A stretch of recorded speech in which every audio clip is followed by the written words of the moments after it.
Neymar recently re-signed with Santos, and it got me reminiscing about one of the boots he wore for them back in 2012. Those being the Nike Mercurial Vapor VIII.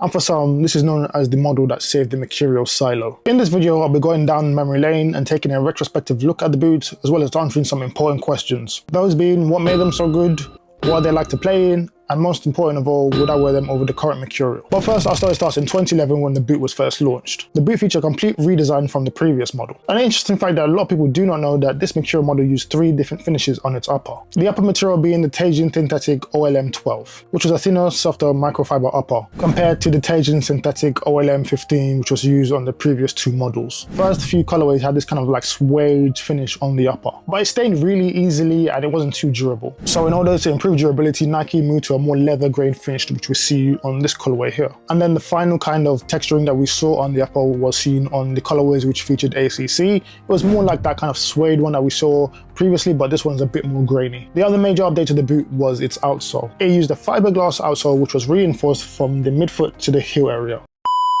For those who don't know, glass fiber is a composite material used in football boots for the following reasons: good resilience, a high strength to weight ratio, and good flexibility. This really helps the boot bend with your foot during toe off, as the springiness helps provide this kind of explosive, responsive feel. By the way, this will not make you run faster or jump higher. And that's just for the forefoot. The midfoot to the heel area is reinforced to provide support to your foot.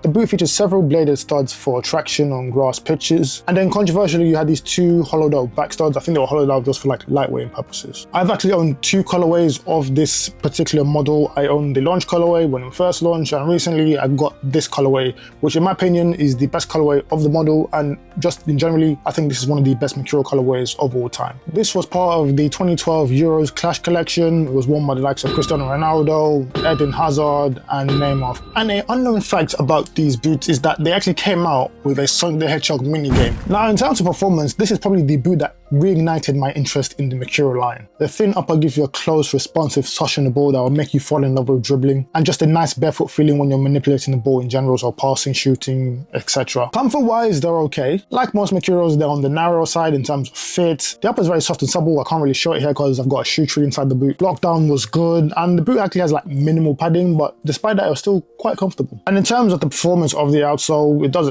a lot of what you want. It's aggressive in terms of the traction, mobility is good, responsive, all that you want in a Mercurial outsole in my opinion. However, my one big gripe with this boot is stud pressure. Because of how thin and short these studs are relative to like other boots I've worn, the stud pressure was a killer. More so on pitches which are like very, very dry, or if the grass was quite short as well, so you feel more of the ground. Like sometimes with grass, it kind of takes away some of that, you know, pressure when you're taking strides. And this isn't an issue just on these, because these are what, 13 years old, coming on to 14 years old now. It was an issue when I first had them back in 2011 as well. But how do they compare to this latest Mercurial model? Let's do a little quick fire. Looks, I'd say Vapor 8. Feel for the ball, go Superfly 10. Comfort and fit, I'm gonna go Superfly 10 again. And also I'll say Superfly 10 again. And to be honest, that's kind of expected. As time goes on, the kind of objective performance of boots gets better. However, it's still one of the best boots of its time. It's an all-time classic in my opinion, and still one of my favorites to this day.